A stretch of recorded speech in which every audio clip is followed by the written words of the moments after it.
Get out if all you're going to do is sleep. You're in the way. Such a useless wife. The one spewing the hurtful words, sadly, was my husband's mother. My mother-in-law. Ever since I was diagnosed with cancer, I've been so tired and often found myself resting. My unhinged mother-in-law seemed to think I was just being lazy. It would constantly berate me. I can't stand her.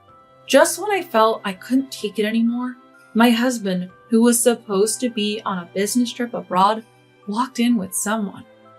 My name is Sophia, a 32-year-old housewife. I've been married to Jackson, whom I met at a different department in the same company for 6 years. We have a 5-year-old daughter named Emma. After giving birth to Emma, I switched to a part-time job in the mornings and always picked her up from kindergarten myself. We'd have dinner together and occasionally go out for fun. I thought our simple, happy life would last forever. But about a year ago, our life took a turn. I found out I was pregnant with our second child. But I felt something off in my breast. After getting it checked, I was diagnosed with breast cancer. Worse, it was in an advanced stage known as locally advanced breast cancer. I had lost my mother to the same type of cancer, so I always made sure to get annual checkups. But that year, with work and childcare, I got busy and delayed my hospital visit. Had I gone earlier, maybe the outcome would have been different. I was told that the cancer cells had probably broken through the skin at an early stage. The doctor declared it was stage 4 cancer. I was trembling with fear at the doctor's announcement, unable to stop my tears. I didn't want to believe this was happening. I was faced with the choice of prioritizing treatment or going through with the pregnancy. I'll discuss it with my husband tonight. On the bus ride home, I tried hard to hold back my tears. After putting Emma to bed, Jackson and I talked. I had informed him a bit via WhatsApp, but saying it out loud made it all too real, and we both broke down. I expressed my desire to have the baby, but Jackson said, "This time, let's prioritize your health. I can't bear the thought of losing you." I appreciated Jackson's sentiments, but I couldn't decide right away. However, before I could make a choice, I miscarried.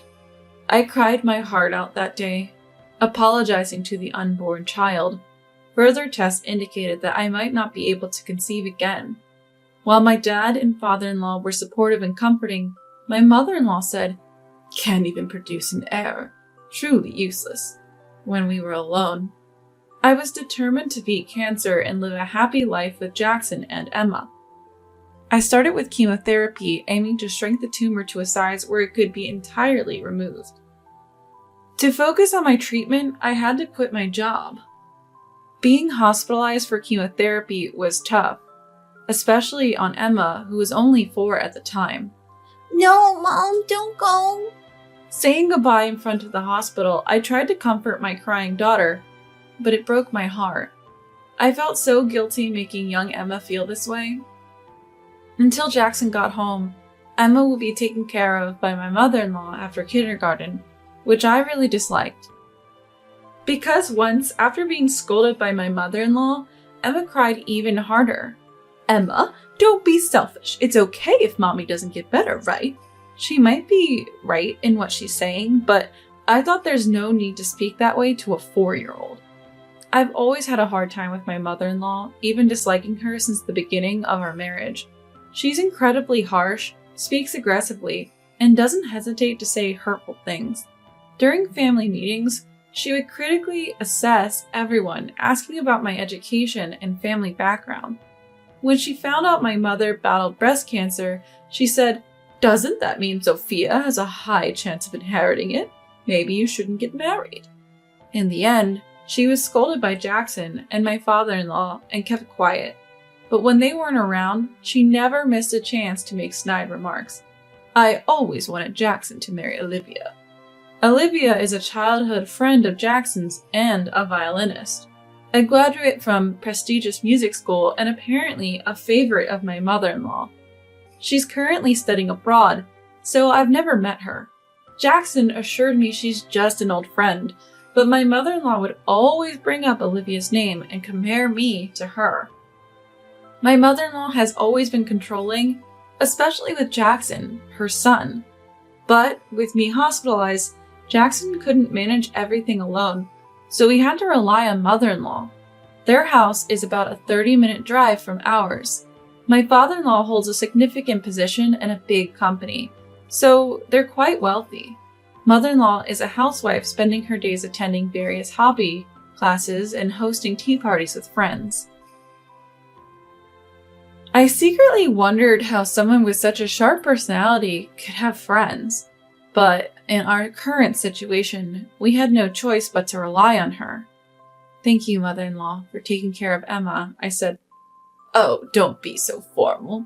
We're family, though I might have to skip some of my classes. Oh, don't worry about it." I wanted to retort to her daily dose of sarcasm, but held back, forcing a smile. Even though I disliked my mother-in-law, she was the only option we had. She might be harsh, but she did care for Emma, her granddaughter, when she wasn't scolding her. Then my chemotherapy began. I received encouraging messages from my dad, father-in-law, Jackson, and Emma, which gave me the strength to persevere. Of course, there were no messages from mother-in-law. Locally advanced breast cancer is quite challenging. Apart from the pain, the tumor protruding from the skin was hot, emitted a foul odor, and dampened my clothes. Being summer, the smell seemed even more potent. I felt terrible thinking I was causing discomfort to my family, medical staff, and others around me. During my hospital stay, I looked forward to messages and video calls from Jackson and Emma. Mom, hang in there with the treatment. Emma's being a good girl. Her sweet voice over the video gave me the strength to endure the painful chemotherapy sessions. Despite the severe nausea and difficulty eating, the treatment finally ended, and the shrunken tumor could be surgically removed. By the end of the summer, I was set to be discharged. The doctor advised, "You'll be under observation from now on. Please come for regular checkups. If any cancer cells remain, we'll collaborate with plastic surgery department for grafting during removal, followed by radiation therapy." I was told it would be challenging to achieve a complete cure, but I was just happy to be going home. Jackson and Emma came to pick me up from the hospital. Seeing Emma after so long, she ran and hugged me, and I hugged her back tightly. "Thank you, Jackson. I'm sorry for leaving Emma with you for so long. I've lost weight, haven't I? Look at my hair," I said, trying to make light of the situation by touching the sparse hair left on my head. Jackson, with tears in his eyes, hugged me and said, "You've been through a lot." A few days later, we went to my in-laws' house for a post-discharge celebration. I deeply thanked my father-in-law and mother-in-law. "Thank you both for everything. I'm sorry for the inconvenience." While father-in-law responded warmly, mother-in-law remained cold and distant. "Let's eat." When I tried to help, she surprisingly said, "You just got out of the hospital. Sit down and rest." Probably because Jackson and father-in-law were there. That night, we stayed over. Jackson had to rush to work, so after putting Emma to bed, I took my painkillers and another medicine to reduce the odor. After changing my bandages and taking a warm shower to ease the pain, I was about to put my used towel in the washing machine when mother-in-law burst in. "What's this awful smell? Don't put your towel in our machine, it'll transfer the odor," she said, pinching her nose dramatically. She then stared at my chest and laughed. "What's with that chest? It looks disgusting." I was taken aback. I seriously thought I was crazy. Ignoring her seemed the best option to avoid wasting energy. I never missed my monthly checkups, but my condition wasn't improving much. Jackson always took time off to accompany me, diligently noting down the doctor's advice. I was filled with gratitude. Despite mother-in-law's comments, I decided to undergo surgery to remove the remaining cancer cells. It wasn't a cure, but it would improve my quality of life. Even if I don't like spending time in a room that smells bad, this time I didn't have to stay in the hospital for as long, so Jackson took some time off. After the surgery, the odor began to diminish gradually. On days when I felt strong enough, I enjoyed taking walks with Emma or baking together. Still, many days were filled with fatigue, making it hard to do household chores. Jackson, without any complaints, took the initiative in doing the housework. Even after a tiring day at work, he cared for Emma, and I couldn't thank him enough. I'm sorry, Jackson. I put so much on you. You have nothing to apologize for, Sophia. Just rest and get better soon. I've always cherished Jackson's kindness, even before we got married. My mom passed away from cancer shortly after our wedding. She was given only 6 months to live, but managed to stay with us longer. She was overjoyed about our marriage. Though she couldn't attend the wedding, she cried tears of joy seeing my bridal photos. I wish she could have met her granddaughter, Emma. I yearn for a long life with Jackson and Emma. I hope to hold Emma's children in my arms someday. All I could do was focus on my treatments. Then one day, an incident occurred. Jackson informed me he had to go on a week-long business trip. I'm really sorry. Can you stay at my parents' house for just a week? Jackson knew about the challenges of living with mother-in-law, but was unaware of the harsh words she often directed at me. The thought of spending a week with mother-in-law was daunting, especially with young Emma around. But I reluctantly agreed to Jackson's proposal. Father-in-law was very welcoming in front of father-in-law. Mother-in-law wouldn't say, "Don't worry about a thing. Just ask if you need help." But I couldn't forget the hurtful words she'd said during my last visit. A few days after Jackson left for China, after dropping Emma off at kindergarten, I felt extremely lethargic. As I was about to rest, mother-in-law suddenly came in and demanded, "Clean the house, do the laundry, prepare dinner, and tidy up the garden." "Where are you going, mother-in-law?" "Anywhere I want. Just make sure you work while you're alive." She left without waiting for a response. I was too weak to do any chores and decided to rest. Feeling helpless and tired, I lay down on the bed. I seemed to have a fever, and I thought I had come to see my mother-in-law just for something like this, but I couldn't do anything. I felt feverish and texted Jackson about my condition. I must have fallen asleep because I was jolted awake by someone shaking me. "How long will you sleep? Get up!" I woke up to mother-in-law's loud voice and her glaring at me. "If you're just going to sleep, leave. You're such a burden. Why haven't you done what I asked?" Her shrill voice made my headache even worse.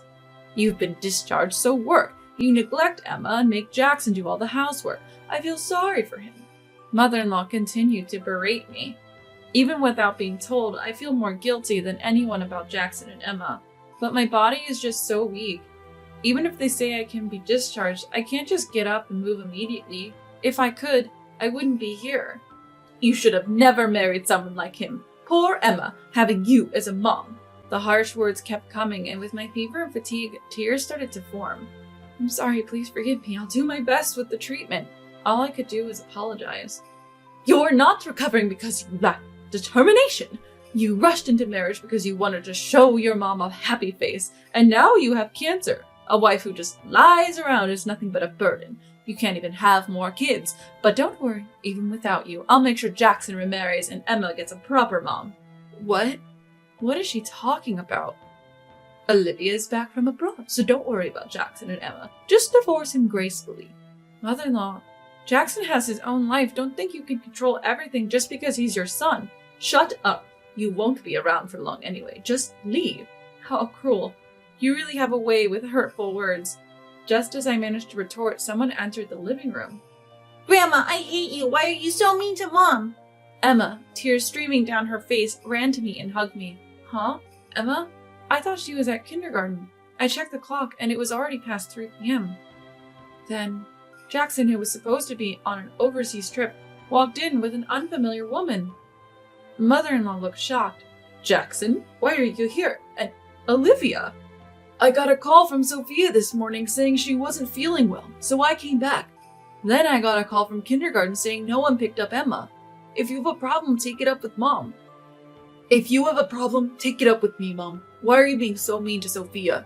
As for the woman called Olivia, "I was asked by you to come over, ma'am. Today was supposed to be Emma's violin lesson." She looked uncomfortable and apologetic. I was glad Jackson was back, but I was so feverish and confused that I passed out again.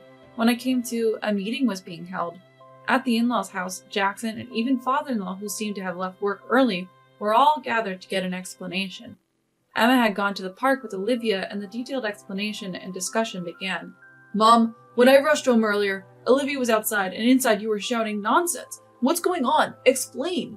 Mother-in-law began her story, looking intimidated by Jackson's stern gaze. While I was hospitalized for chemotherapy, she unexpectedly met Olivia, who was supposed to be abroad as a violinist. Olivia had returned after a hand injury ended her violinist career. Now, after surgery, she's a violin teacher. So why was Olivia at her house? When Jackson asked, Mother-in-law said, I thought she could teach Emma the violin. I mistakenly got the dates mixed up. I thought you should have married Olivia. She'd be a good mom for Emma. What? We've been just friends since childhood. It's ridiculous to even suggest that when Sophia is here. But I just want you to be happy. Sophia's diagnosis is terminal. When she's gone, you'll be left to raise Emma alone. Olivia has always liked you. She's adored Emma and would gladly accept her. I thought it would be a good start with lessons. Are you kidding me? What do you think you're doing with our lives? I'm happy with just Sophia and Emma. Why can't you understand that? Don't drag Olivia into your crazy plans. You're out of your mind. Children aren't tools. And where were you? What's this? He held up several funeral home brochures.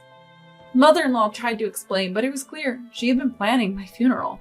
The realization that she despised me that much was more terrifying than sad. I can't stand you anymore. You're a terrifying woman. Wait, it's common to plan funerals while still alive. That's for people who are truly at the end. Sophia is fighting hard to live. I heard you said terrible things to her earlier. I've had enough. This is the end of for us. Father-in-law's words left mother-in-law speechless. We were shocked to hear that father-in-law intended to divorce, but he seemed resolute. Later, we got the full story from Olivia. Apparently, mother-in-law had been scheming to marry Olivia to Jackson. According to Olivia, mother-in-law had painted me as a terrible mother who neglected her child. To be honest, after hearing that from Ma'am, I thought maybe I should become Emma's mother, but after spending time with Emma and hearing her talk about Mrs. Sophia, I realized she wasn't the person I'd been told about. I felt Emma's love for Mrs. Sophia. I too had been devastated when I couldn't be a violinist anymore due to my hand condition. Despite your severe illness, you're enduring painful treatments and raising your child without complaint. You're incredibly strong. Hearing Ma'am's cruel words earlier broke my heart. I won't see Ma'am again. Emma's only mother is you, Mrs. Sophia. I wish you all the best. I had been jealous of Olivia thinking she was mother-in-law's ideal daughter-in-law. But she was a dignified and beautiful person who, like me, had faced and overcome illness. After a discussion, we prepared to leave the in-laws' house. We're leaving now. We won't see you again, Mom. Why is that? Why? How could she not understand after everything she'd done? Please, Sophia, convince Jackson you can stay as our daughter-in-law. What? No thank you. I refuse your permission to stay as your daughter-in-law. Goodbye. We left without looking back. Later, we heard father-in-law and mother-in-law did get divorced. Mother-in-law quickly signed the papers and moved back to her parents' house, but was soon kicked out. We heard from acquaintances that she was confident father-in-law would come back for her, but he never did. Mother-in-law had been spending excessively, mostly on supporting stage actors, and father-in-law had reached his limit. Word spread about mother-in-law's cruel words to me and her attempts to marry Olivia to Jackson. Many distanced themselves from her. She was evicted from her parents' house and now lives in an apartment working part-time. Having never worked and being so proud, this must be humiliating for her, but it's her own doing. I can't forgive her and hope she struggles. Jackson isn't an object just because he's her child. He has his own life, and his happiness isn't for mother-in-law to decide. If she had understood that, none of this would have happened. Mom, look, Emma's grown so much.